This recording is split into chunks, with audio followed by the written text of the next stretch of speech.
Welcome to your brain.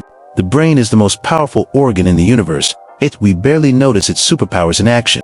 Imagine this. You're stacking dirty dishes, precariously balancing a saucepan on top. Suddenly, the pile wobbles. Disaster. Knows your brain instinctively calculates the physics, adjusts to your hand position, and saves the stack before you even realize what happened. How did you do that? No other species performs real-time, split-second calculations like this. Your brain is constantly making decisions, predictions, and adjustments all without conscious effort. And that's just the beginning. Your brain is a time machine and a crystal ball reliving memories from decades ago or predicting the future in milliseconds. It scans images, processes language, and controls movement at speeds faster than a blink. And what's even more incredible, it does all this using only 20 watts of energy less than a dim light bulb. Compare that to Google's AI AlphaGo, which needed 50,000 times more power and an industrial cooling system just to beat a human at a board game. Cito's brain, it barely broke a sweat. Can you really be just a brain? This 1.4 kilogram lump of pinkish gray, tissue soft as tofu creates every thought, memory, feeling, and experience you've ever had. It has built civilizations, launched space missions, and composed symphonies. But here's the real mystery. Can our hopes, dreams, and emotions really be just electrical signals firing in a tangled web of neurons? Are we truly nothing more than the sum of our brain's activity, or is there something more? In the 17th century, philosopher Descartes argued that the mind and brain are separate, the brain being physical, the mind something beyond human understanding.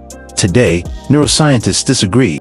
They argue that consciousness, emotions, and free will are just functions of a biological machine, that everything we are is nothing more than neurons firing, chemicals flowing, and circuits forming. But if that's true, why do we feel? Why do we dream? Why do we create? If we are just our brains, what happens when the signals stop? A brief history of your gray matter. How did we become the most intelligent species on Earth? Millions of years ago, our early ancestors were nothing more than ape-like creatures. Yet, over time, we developed the ability to think, reason, and imagine things that don't exist. At some point, our minds took a leap forward. But why? Was it a sudden genetic mutation? Was it driven by survival and competition, or was it something else entirely? And here's an even bigger question. What if human intelligence isn't finished evolving? Could our brains still be changing? Brain versus heart. A long-standing debate. In the ancient world, the brain was often overlooked. The Egyptians removed it during mummification, believing the heart was the seat of intelligence and emotion. It wasn't until the 20th century that we discovered the brain's true power, its neurons, the building blocks of thought, and the intricate networks of electrical and chemical signals connecting them. This complex ballet allows us to sense, feel, taste, and remember, and it consists of an estimated 86 billion neurons, connected by 170,000 kilometers of nerve fibers. That's nearly half the distance to the moon. What makes human thinking different? The human brain isn't just bigger, it's wired differently. Our ability to plan ahead, communicate in complex ways, and imagine possibilities is what truly sets us apart. One of the first signs of this mental leap can be seen in the tools our ancestors made. The first stone tools, created over 3 million years ago, were simple.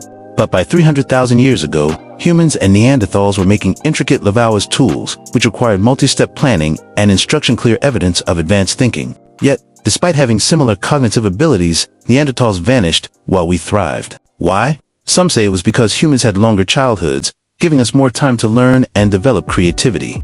Others believe a genetic mutation allowed our ancestors to juggle more ideas at once, leading to language, innovation, and storytelling. The power of dreams. What if intelligence wasn't just about being awake? Until about 2 million years ago, early humans slept in trees, constantly at risk of falling. But when Homo erectus began sleeping on the ground, something changed. With longer, more peaceful nights, early humans could enter deeper REM sleep, a state essential for processing memories and making connections between ideas. Did sleep itself contribute to human intelligence? Brain food. How a volcano changed everything.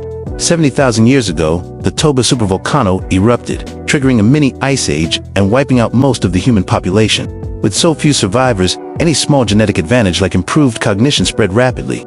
Around this time, early humans began using snares to catch prey, which required planning, tracking, and memory, all signs of advanced intelligence. This moment may have been the true beginning of the modern human mind. What comes next? We have mapped much of the brain, but we still don't fully understand it. Where does consciousness come from? Can intelligence be enhanced? Could technology allow us to upgrade our minds? And the biggest question of all, What if human intelligence is just getting started? The brain is a mystery, a miracle, and a machine. It has taken us from stone tools to space travel, from grunts to poetry, from instinct to innovation. But perhaps the most incredible thing is that it is still evolving. What will we become next? Thank you for watching. Subscribe, and until next time.